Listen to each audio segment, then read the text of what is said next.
Assalamualaikum warahmatullahi wabarakatuh. Saya Fira Nadia Azrakila dari kelas 1 KPIA. Di sini saya akan memaparkan sebuah materi yang bertemakan tentang pengertian klasifikasi filsafat dan sejarah ilmu hadis. Pertama adalah pengertian dan ruang lingkup studi ilmu hadis. Adalah istilah ilmu hadis di dalam tradisi ulama hadis. Ulum al-hadis terdiri atas dua kata, yaitu ulum dan al-hadis. Kata ulum dalam bahasa Arab adalah bentuk jama dari ilm. Jadi berarti ilmu-ilmu. Sedangkan al-hadis di kalangan ulama hadis berarti segala sesuatu yang disandarkan pada Nabi Shallallahu Alaihi Wasallam dari perkataan, perbuatan, takrir atau sifat. Dengan demikian gabungan kata ulum al-hadis mengandung pengertian ilmu-ilmu yang membahas atau berkaitan dengan hadis Nabi Shallallahu Alaihi Wasallam. Ruang lingkup studi ilmu hadis adalah sebagai berikut. Hadis riwayah. Secara etimologi, kata riwayah berarti meriwayatkan, kabar, berita, menceritakan. Jadi dengan demikian ilmu hadis riwayah ini adalah pengetahuan tentang periwayatan dan pemberitaan tentang hadis Nabi Muhammad SAW. Menurut beberapa ahli, yaitu yang pertama Muhammad Azaz Al-Khatib mendefinisikan ilmu hadis riwayah adalah ilmu pengetahuan yang mengkaji tentang segala yang disandarkan pada Nabi Shallallahu Alaihi Wasallam, baik berupa perkataan, perbuatan, ketetapan sifat, fisik atau psikis, dengan pengkajian yang detail dan terperinci.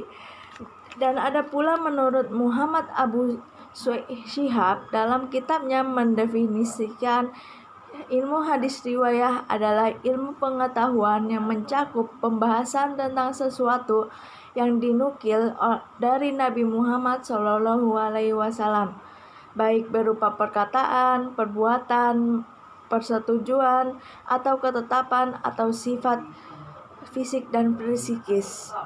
Ada juga hadis dirayah. Secara etimologi, kata dirayah berarti pengertian, pengetahuan, dan pemahaman.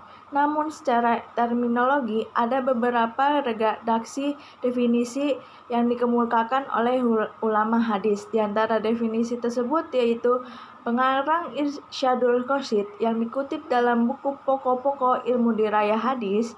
Ilmu hadis dirayah adalah suatu ilmu yang dengannya dapat diketahui macam-macam riwayat, hukum-hukumnya, syarat-syarat perawi, sifat-sifat hadis yang diriwayatkan, dan cara-cara menanggapi maknanya. Dan ada pula menurut As-Suyuti, ilmu hadis dirayah ini menurut beliau adalah ilmu yang mempunyai beberapa kaidah yang dengannya dapat diketahui keadaan matan dan sanad, maka objek dan maksud itu adalah mengetahui yang diterima atau yang ditolak. Selanjutnya adalah klasifikasi ilmu hadis riwayat dan dirayah. Yang pertama ilmu hadis riwayah. Objek kajian ilmu hadis riwayah adalah hadis Nabi Shallallahu Alaihi Wasallam dari segi periwayatan dan pemeliharaannya. Hal tersebut mencakup yang pertama cara periwayatan hadis baik dari segi cara penerimaan dan demikian juga cara penyampaiannya dari seorang perawi kepada perawi yang lain.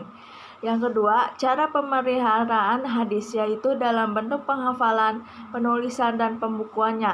Sedangkan tujuan dan urgensi ilmu ini adalah pemeliharaan terhadap hadis Nabi Shallallahu Alaihi Wasallam agar tidak lenyap dan sia-sia serta terhindar dari kekeliruan dan kesalahan dalam proses periwayatan atau dalam penulisan dan pembukuan.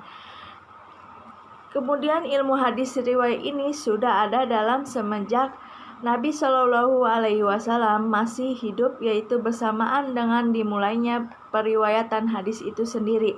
Para sahabat Nabi Shallallahu Alaihi Wasallam menaruh perhatian yang tinggi terhadap hadis Nabi Shallallahu Alaihi Wasallam. Mereka berupaya untuk memperoleh hadis-hadis Nabi Shallallahu Alaihi Wasallam dengan cara mendatangi majelis Rasul Shallallahu Alaihi Wasallam serta mendengar dan menyimak pesan atau nasihat yang disampaikan beliau. Yang kedua, ilmu hadis diraya. Objek kajian atau pokok bahasan ilmu hadis diraya ini berdasarkan definisi di atas adalah sanad dan matan hadis.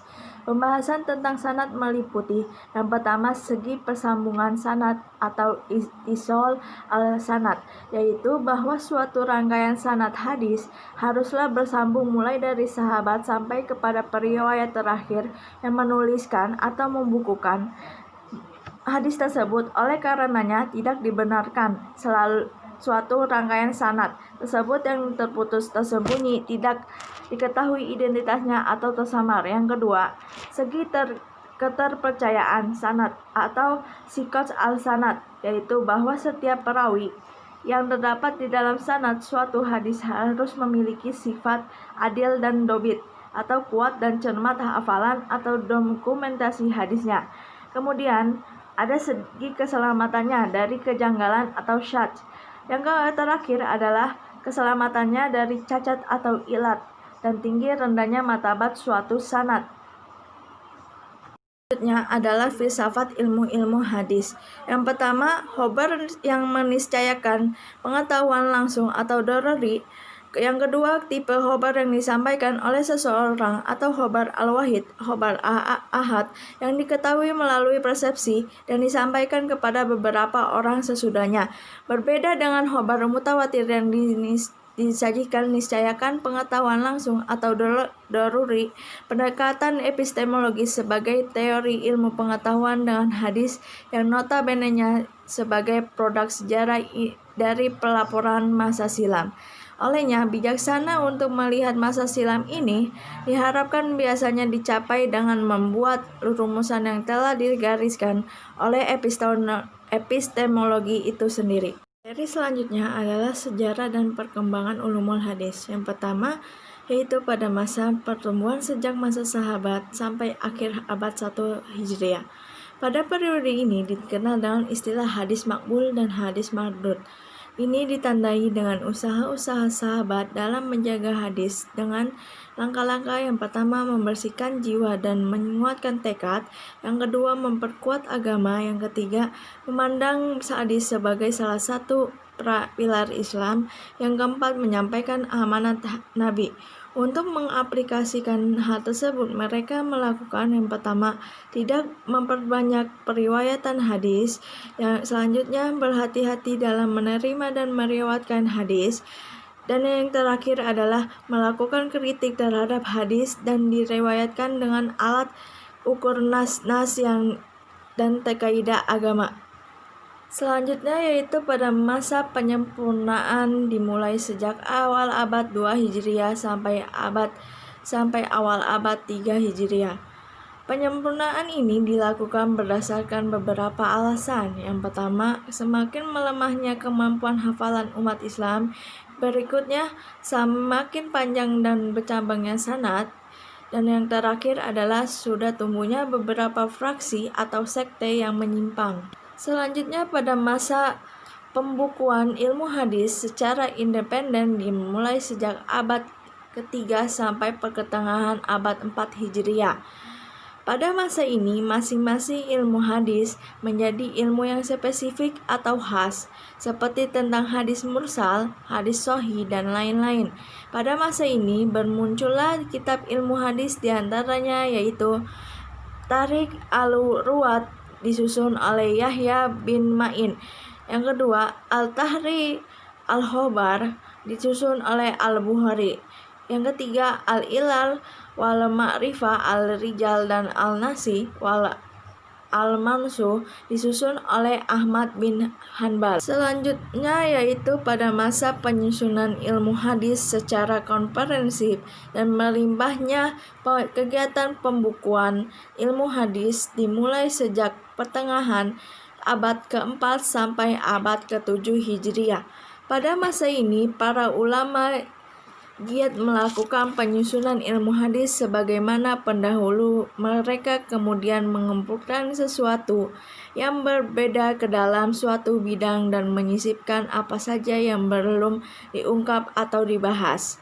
Pemunculan kitab-kitab ilmu hadis diantaranya sebagai berikut, yaitu Al-Muhaddis Al-Fasil Bayan Al-Qurawi wal Alwai, disusun oleh Al-Qadi Abu Muhammad Al-Ramah Al-Muzi Al-Hasan Ibnu Abd Al-Rahman Ibnu Khalad, wafat pada tahun 360 Hijriah. Yang kedua, Al-Kifayah fi ilmu al-riwayah, disusun oleh Abu Bakar Muhammad Ibnu Ahmad Ibnu Ali Al-Khatib Al-Baghdadi, wafat pada tahun 463 Hijriah. Selanjutnya yaitu pada masa kematangan dan kesempurnaan dalam kodifikasi ilmu hadis dimulai sejak abad 7 sampai abad 9 Hijriah.